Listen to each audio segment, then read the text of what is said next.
अच्छा देखें, अब यहां पे क्या किया, जब नसीहतें अपने बेटे को करना शुरू की तो सबसे पहले जिस चीज का जिक्र किया वो इंपॉर्टेंट चीज का, यानी तौहीद का मसला। बाद में अब दूसरी चीजें आ रही हैं।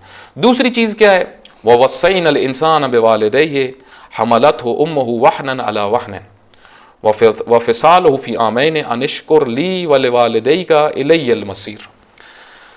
हमने इंसान को वसीयत की है कि वो अपने वालिदैन के साथ एहसान करे, अच्छा रवैया रखे। हमने इंसान को वसीयत किया अपने वालिदैन के साथ अच्छा रवैया रखे। अच्छा, पहले वालिदैन का जिक्र हुआ है, फिर फौरन माँ का जिक्र हो रहा है। हमलतहु उम्मुहु, उसकी माँ ने उसको हामिल किया शिकम में, ठीक है, और सख्ती बर्दाश्त की, मुश्किलात उठाई, मुश्किल पे मुश्किल उठाई, और फिर फरमाया कि 2 साल तक इसको दूध भी पिलाना है।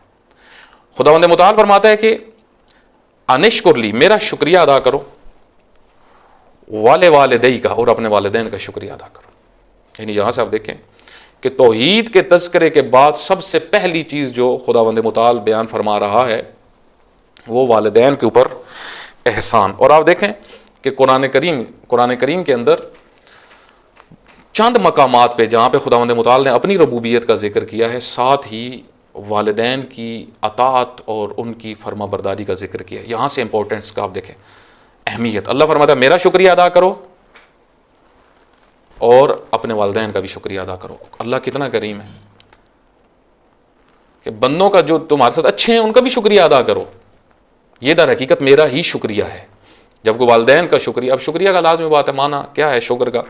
शुक्र का माना जो उलमा ने बयान किया है, मैं सिर्फ इशारा कर रहा हूँ कि हर वो नेमत जो अल्लाह ने आपको दी है उस राह में इस्तेमाल करना।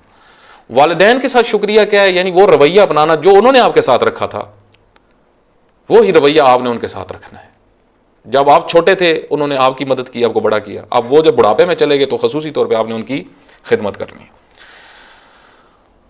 इलैयल मसीर, और याद रखो पलट के मेरी तरफ आना है।